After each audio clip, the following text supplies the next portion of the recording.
is Olivia Matthews bringing you the Channel 5 News. And I'm Sydney Shank, here to give you the inside scoop on today's topic.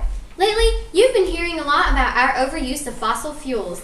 To tell you more about this subject, we bring in Natalie Shartov, expert on fossil fuels and renewable resources.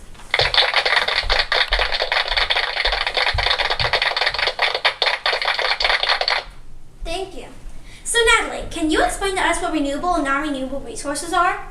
Well, Sydney, renewable resources are resources that can be replaced within a human lifetime of 75 years. Some examples of renewable resources are wind, water, and the sun.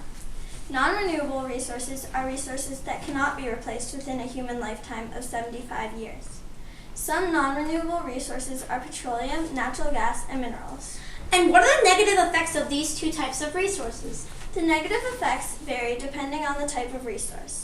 For non-renewable resources like fossil fuels, generally the negative effects can include pollution, loss of resources and habitats, and global warming.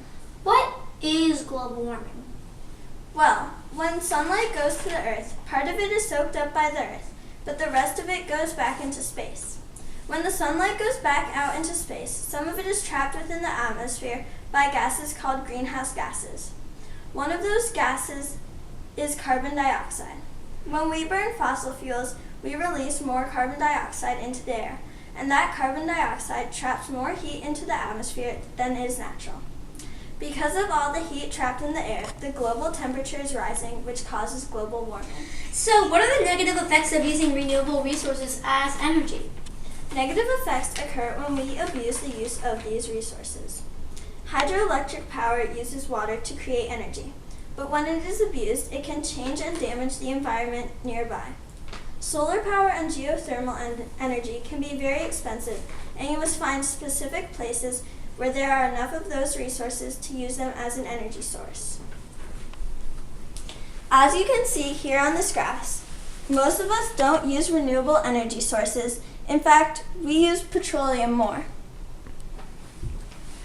Are you saying that we shouldn't use alternative energy sources? No, not at all. People just shouldn't abuse the source and should be prepared for it to be costly. Thank you, Natalie. Now back to Olivia.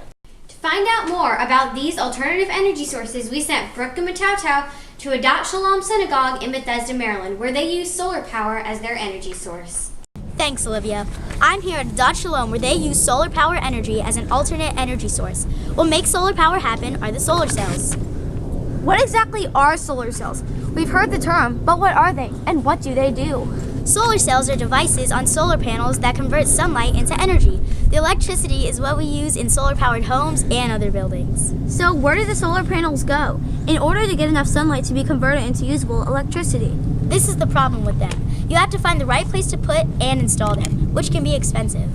So if there are problems with these renewable energy sources, is it really worth using them? Of course, when you use these alternate renewable energy sources, you reduce the amount of pollution in the air, land, and water, which saves habitats and their inhabitants. You are reducing the amount of carbon dioxide released into the atmosphere, reducing the excess greenhouse gases, and keeping the globe at a natural climate. Thanks, Brooke. So, listeners, I know I'm switching to a renewable energy source, and you should too, because you're helping to save the planet. You can help by trying to get your parents and teachers to convert your house and school to alternative energy source by carpooling with friends to reduce fossil fuels burned, and keep on a sweater instead of turning up the heat and wasting energy.